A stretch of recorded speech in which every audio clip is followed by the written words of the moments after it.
Good afternoon, everybody, and welcome to another edition of the Indy's Trusted Servant Show on InspireSmall.biz. Thanks to Ryan Henry, the founder and major domo of InspireSmall.biz, for inviting yours truly, Danny O'Malia, Indy's Trusted Servant, to do a YouTube series of interviews with a local, great folks, I guess. What is Indy's Trusted Servant? Well, that's me, Danny O'Malia. I do customer service training and keynote speaking about customer service and organizational culture upon which customer service depends. I learned all of that from the hand of the master, my late father, Joe O'Malia, back in the O'Malia food market days, and really even before that, when I was 9 years old and he had a little grocery store in Broad Ripple.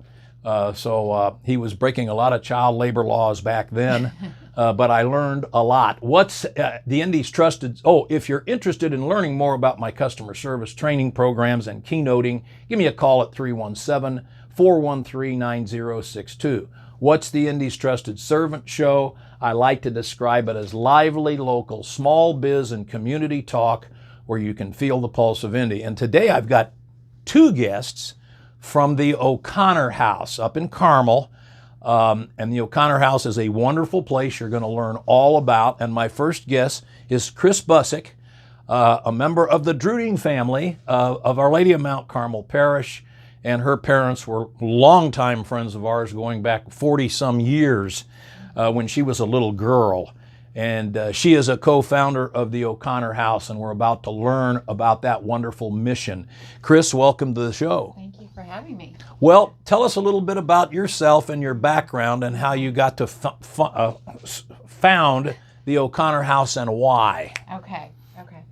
Well, I grew up in Chicago. I'm right outside of Chicago, Irish Catholic family, big family, 6 kids. And when I was about 14, we moved to Carmel. And so kind of grew up there at Our Lady Mount Carmel Parish. And then I went to college, came back, got married, and... Where'd you go to college? Ball State. Okay. Majored in? Speech and hearing. Okay. Yeah. Sorry. I met my husband, and then we had 4 kids. And anyway, lo and behold, I started, after Ben, our third, was born, I started feeling a call to do something more. And I began praying in the Adoration Chapel at Our Lady. And I just heard a call that I was supposed to say yes, just to begin this journey of saying yes. And another friend of mine who I didn't know very well, she was a single mom. Her name was Colleen Dulac. She went on the March for Life, and she was in D.C.? In D.C. Okay. And that was like in 2000, early 2000s. And she was really struggling with her faith and being a single mom and how hard it was. And she went to the Basilica there, the Immaculate Conception Basilica, and she heard a homily there. She said that the priest just zinged her and spoke straight to her heart. And she felt that God was calling her to start a home for women in crisis pregnancies back in Carmel, Indiana. And she was like, "Are you sure you're talking to me? Because I have no funds. I'm a single mom." But she came back and she started making little rosary bracelets and selling them and telling her story that she was supposed to start this home. So I like to say I was a listener. I just heard her story and I felt compelled to say yes. And that became the journey of the O'Connor House, really. So I like to say the O'Connor House is a fruit of prayer. But that's kind of how it got started. It took us 2 years to find a house, to develop a board, do all the things you have to do for not-for-profit. When you say a home for what? Okay, yes. Or for whom? I'm sorry, yes. The O'Connor House is a home for single pregnant women that are often homeless, and they can also bring their children. So there are existing children. They're existing children, right. So they need to be 18 or older to come to the house, and there's rules that we have. But it's a beautiful home that's located in Carmel. Right next door to Our Lady of Mount Carmel. Yeah, yep. It's amazing, the location. And we can house up to 8 women and their children at any time. So we like to say 8 small families. Yeah. So I did a tour of the house just last week or early this week, and it's amazing. You've got playroom for the kids, and each mom has her own bedroom, right? And you're always pretty well filled up, right? So what are the parameters? How long can a woman and her children stay at the O'Connor House? Well, we like to say like 9 months of pregnancy and then 9 months after. So a total of 18 months, but it depends. Some women choose to stay longer, and some it's less of a time period. But on average, I would say it's probably about 6 months or so. 6 months past the baby being born? Mm-hmm. Yeah, okay. And maybe 9 months or less, right, with pregnancy. We had several shows back, we had the Safe Haven baby boxes. Yes, that's amazing. And I'm a big pro-life guy, so this kind of feeds into that. This is a way a woman can go ahead and have the child as opposed to aborting it, and the child will end up in much better shape than otherwise, right? Well, of course. And that is really our goal. It's about life. And actually, we like to say we love foolishly at the O'Connor House. So we're about loving them, but giving them structure. And there's a whole life skills program. There's all sorts of programs to help them better themselves, so that when they leave the O'Connor House, they're set up for success and can break that cycle of poverty. And I think there's financial education. Yeah. That's part of it, right? And I think Susan's going to talk a little bit more about that. All that we offer at the O'Connor House to really change their lives. If they embrace the program, it'll change their lives forever.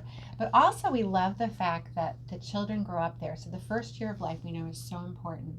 And so many of these moms really don't know how to be mothers. And I like to say that I think that's one of the things we do best through our volunteers and through our staff. Just show them how to love, and how to take care of their children and to provide that support so that they can be the best moms that they can be. And also to help themselves. So, when you feel good about yourself and you're doing good things and you have a job and you're going to school and all those things we promote, you're a better person and you want to give back to the community. So that's exciting. So this might be a better question for the second half of the show with Susan, but do you know how many women have been served at the O'Connor House, which opened about 20 years ago, right? 17 years, I think. 17 years ago. Okay. We're close to, I think, the 500 mark, maybe around 480 or so. Okay. Mothers and children. That's fantastic. That's fantastic. I know. And are you able to keep in touch with these ladies after they leave? Yes. In fact, we developed an alumni program that we're working really hard at to keep in touch with all those moms and their children. And I think Susan can talk about, too, that we just had a alumni gathering. And tell us about that. That sounds like fun. Yeah, well, and we just invite the moms quarterly to come back, and so we can keep in touch with them and offer them time to be in community and connect with other moms that have been through similar things. And we'll have it at the house or different places, depending on the season. And I think what I love about that is just really seeing women come full circle. When they come to us, it's often through despair and they're just not in a good place. And then the next time we see them, they're doing amazing things. I think I got this from Michelle, who's the executive director, right? Yeah. And she was unable to be with us today because she had a medical procedure. But in almost every case, there's not a male. The father of the child is not involved at all. That's right? He's disappeared from the face of the earth, right? Yeah. So that's a horrible thought. Too bad there aren't more O'Connor houses, right? Yeah. Well, we think so too. Right. I guess let's, before we bring Susan on to talk more about the day-to-day, let's talk about your family a little bit, because I love your mom and dad were great friends of ours. You have younger brother Vinny, who's a priest. That's right. In the Bronx, right? And I still remember Vinny running around with that number 7 at Cathedral, on the football field and everything. And I remember him as a little kid.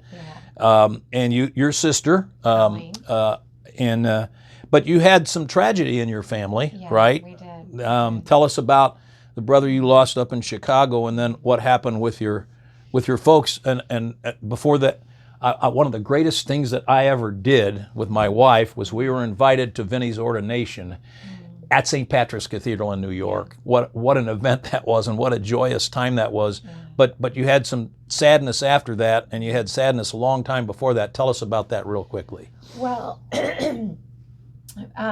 first going back to Chicago, I was 11. My oldest brother was 14, Dan, and we had a big family, and we were always doing activities, and my dad was normally the coach of my brothers.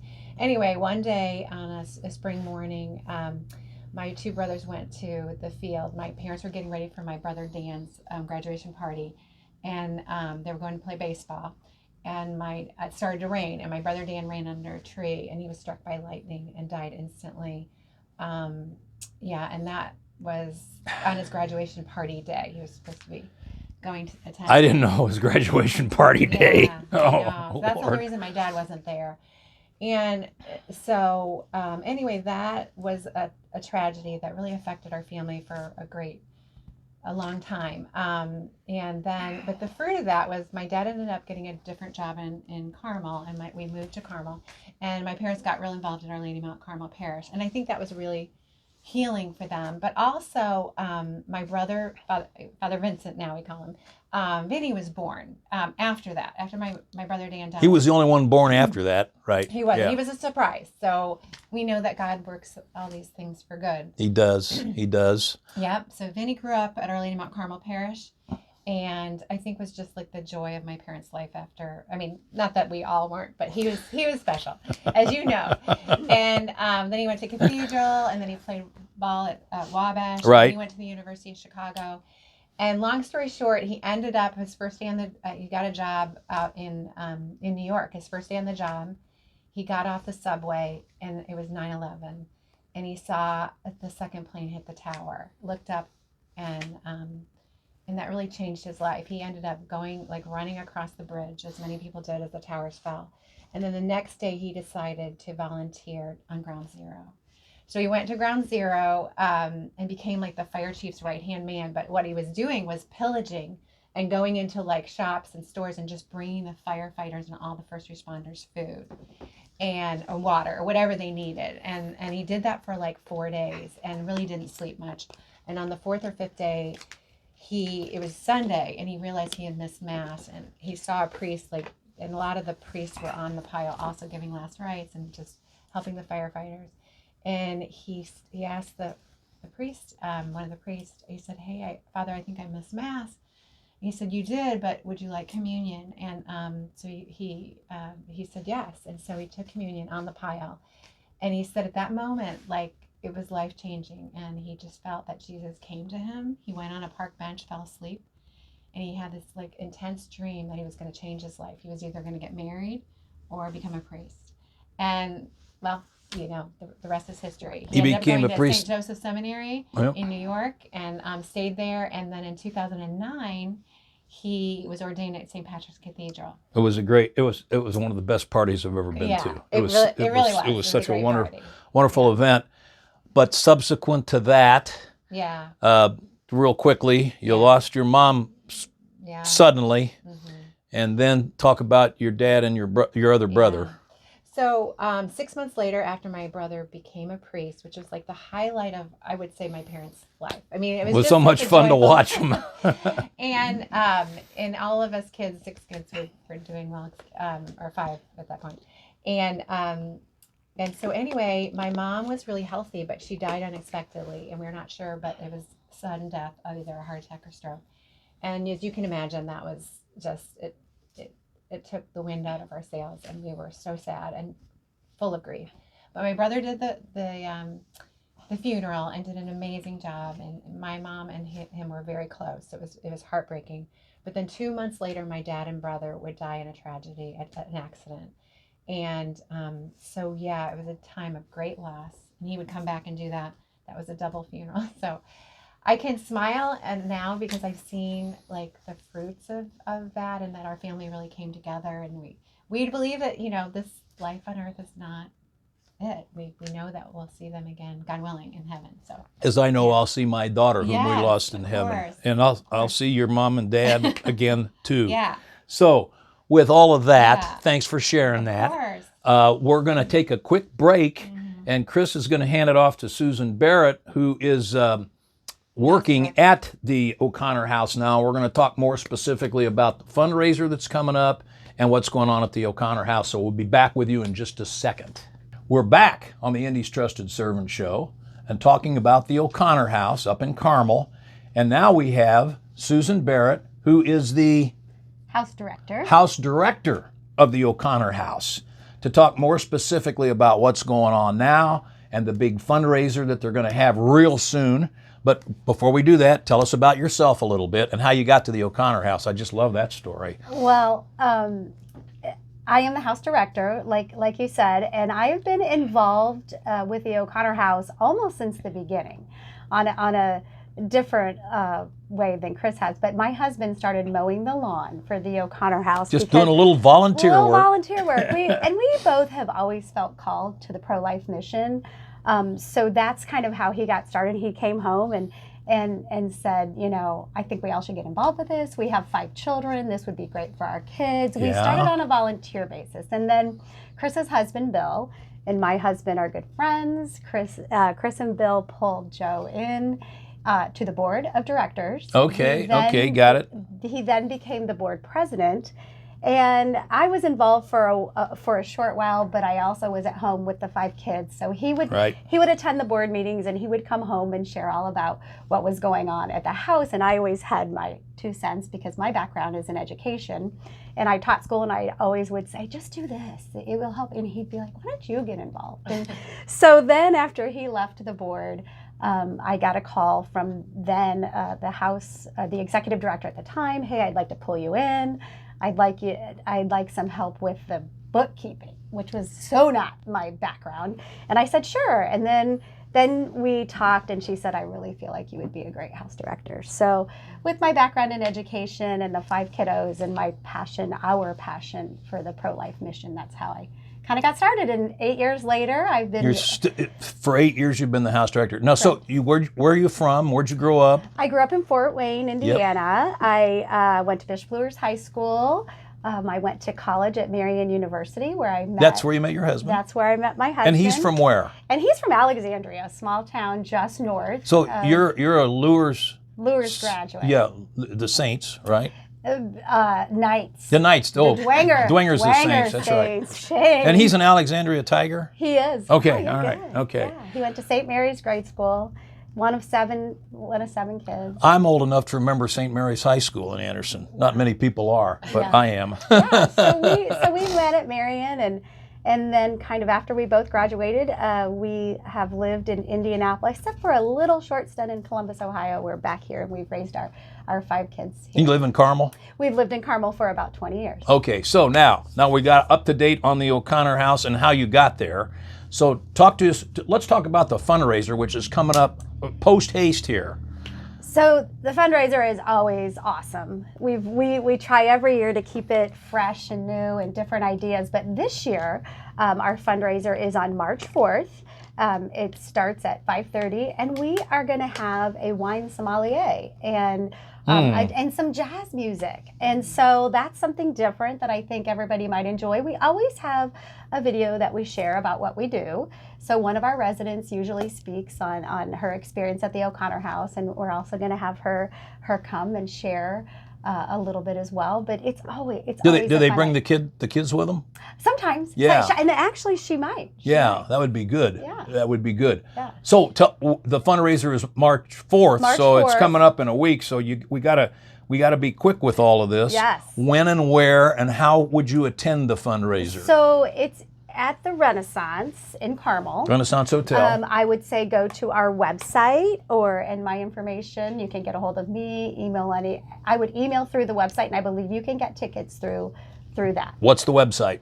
www.theoconnorhouse.com. www.org. www.theoconnorhouse.org, or is there a dot there? Yes. After the www, right? Yes. So 2 dots, www.theoconnorhouse.org. So if you like to attend the fundraiser, that's where to go, right? Correct. So how else are you funded? I know that doing the tour, you work a little with the Women's Care Center. And they get you diapers and stuff like that, right? We have a lot. We partner with so many organizations, and that's one thing that I've really felt like over the course of the 8 years that I've been with the O'Connor House, each year more and more individuals find out about us and organizations. We partner with all kinds of, the Women's Care Center is one of them. They get women that come there that do pregnancy tests or ultrasounds, and just recently we had a couple referred from the Women's Care Center. But I'll bet. And a lot of most of the women who find us go through 211. I don't know if you're familiar with 211. Tell us what that is. 211 is sort of like, I always say, a 911 for somebody in need of something. So like maybe they're homeless, maybe they're in a domestic violence situation, maybe they have a drug addiction. But so the operators of 211, and this is actually nationwide. I've never heard of this. Yeah, it's amazing. Actually. Wow. So they can call. So we get them from all over the United States, mostly Marion County. And we talked about Father Vincent. He works with the Sisters of Life in New York. And so we've gotten several residents from the Sisters of Life. Some people from New York have come to the house? Correct. Wow. I didn't even think about people from outside of Indiana. Oh, for sure. And if they call us, we work as hard as we can if we cannot house them, for some reason they don't fit our criteria, not because we don't want to house them, but maybe they've had a drug addiction and we're just not set up for that, we will refer them to all those partners I was talking about. But we have flown them in. They've come in on buses. We work really hard. That blows me away. That's really cool. That's why I guess I say it's too bad there's not an O'Connor House everywhere. Well, so people wouldn't have to come here from so far away, right? And there are maternity homes all over the country. Sure. But what we like to say, the O'Connor House is special because not all maternity homes will take additional children. So that's a key thing. Super important to keep the mom and the other children together. So let's say somebody has an 8-year-old child, just for the sake of argument. Is that too old? It is. Okay. We have criteria. So they have to be, like Kris said, they have to be 18 years of age or older. Yeah. They have to be not fleeing any type of very serious domestic violence. Now, a lot of them come from situations of trauma. We know that. But if they are, like, our security, we're just a house on a street where where anybody can show up. And so we'll refer them then to the Julian Center. But 8 years, they have to be under the age of 5. Now, if we get a call from a woman who may have someone that's over 5, we will kind of brainstorm ways. We'll say, how about you come to the O'Connor House?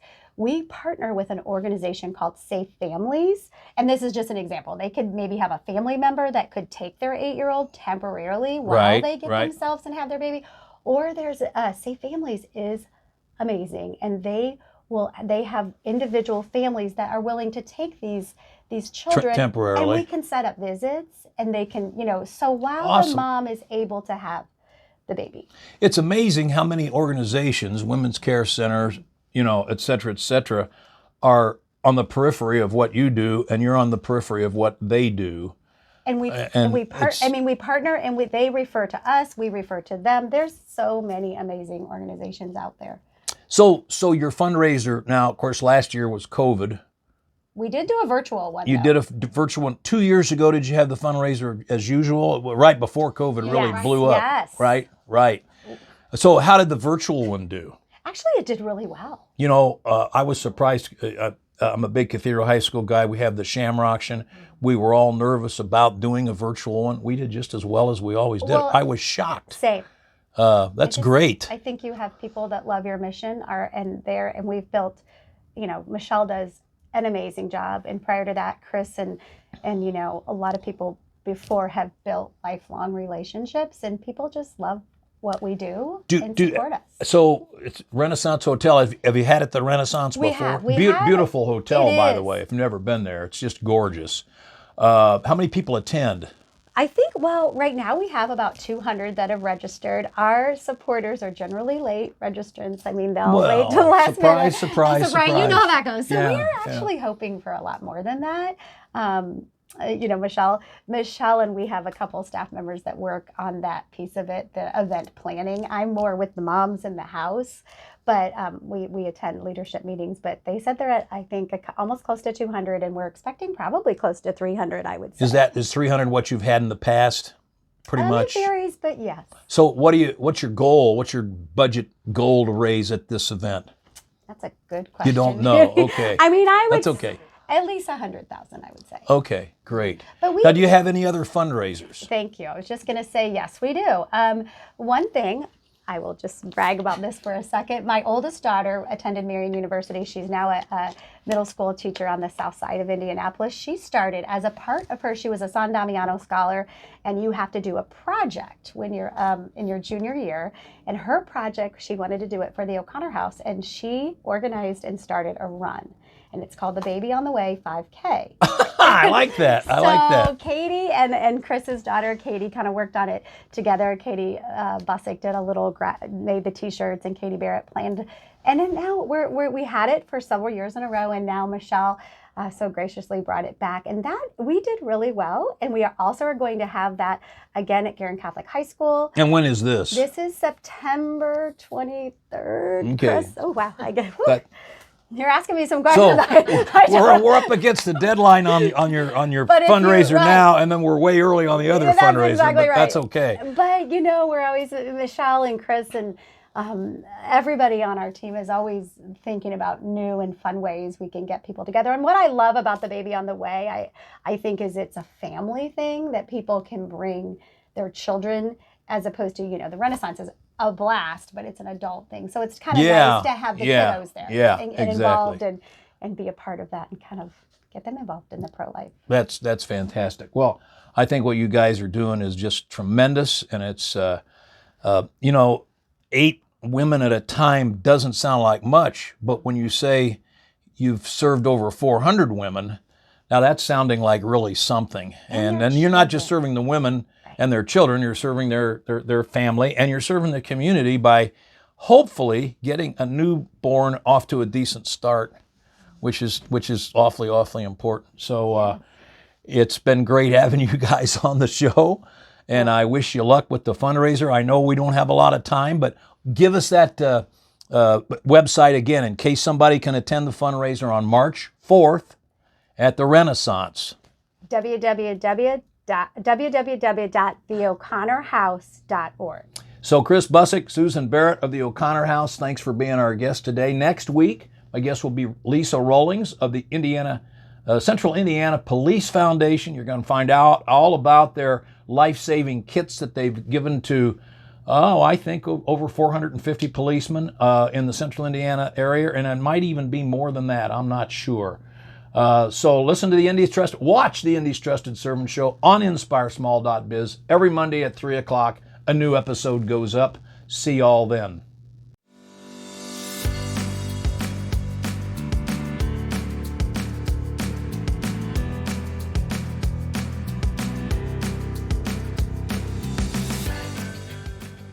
Thanks for watching this episode of the Indy's Trusted Servant Show.